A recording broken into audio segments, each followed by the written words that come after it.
Hi and welcome to our tutorial on how we fit our Parksafe Group 4G dash cam. So we are fitting this today to a Cupra Born. So the first thing we do is we get into the car and we do our pre-checks, checking things like the indicators, making sure there's no lights on the dashboard. Then we go on to removing the A-pillar trim for the cable run.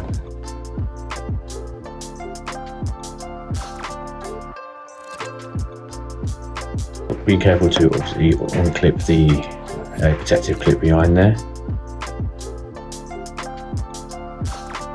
We then go onto the bottom of the A-pillar and removing the trim, looking for mounting points. And now we are removing the OBD. I take the power from the OBD on this because it's a safe pickup point. So then we go on to pre-wiring the loom, making sure we sort out the live ground and ignition. In this particular install, we don't actually need the rest of the cables provided with the loom.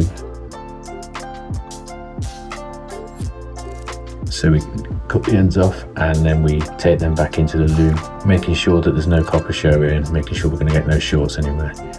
We prefer it if obviously we are fitting a cloth tape, just to keep the loom nice and tidy and looking presentable. Then we shorten the loom up.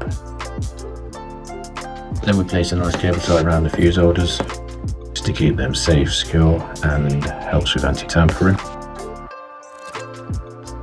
Then we come on to just tidying the ends up, ready for the installation itself.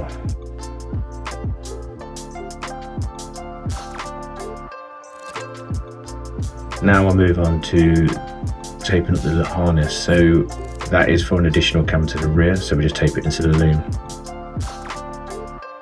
So we don't have access to cable at the top, put it all into place, offer a good cable run up before running it into the headliner.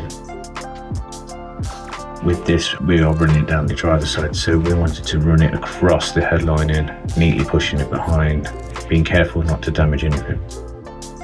Then we follow the existing loom down the A-pillar trim, cable tying all the way to make sure it's neat and tidy, no flapping cables, nothing's going to get trapped in the clips when we put the A-pillar trim back on.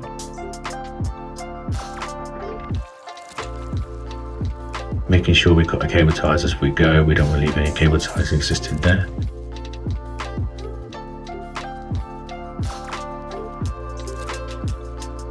Then just for ease, I taped a pull through just to follow it down below the A-pillar trim behind the dash.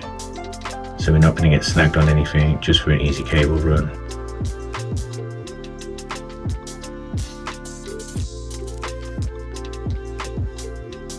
Retrieve it back from the A-pillar trim. And then we're able to pick it up and follow a cable run to the OBD plug.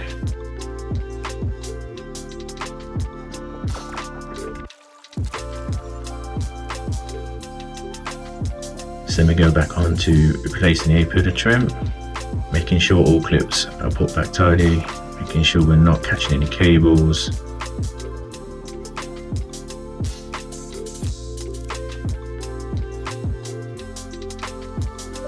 Cut back some of the tape that's wrapping the OBD. In here we can find our live ground and ignition. And we strip back our cables. So then we start with the live. And we neatly wrap around our red from our loom and making a nice tidy soldered joint. We then use the insulation tape and then we move on to the ground, do a nice tidy soldered joint,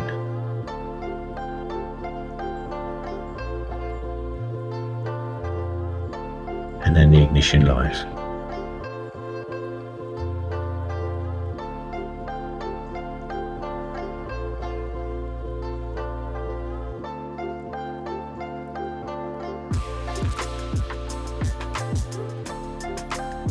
Once we're happy with the solder joints, we can then go on to tidying up our install.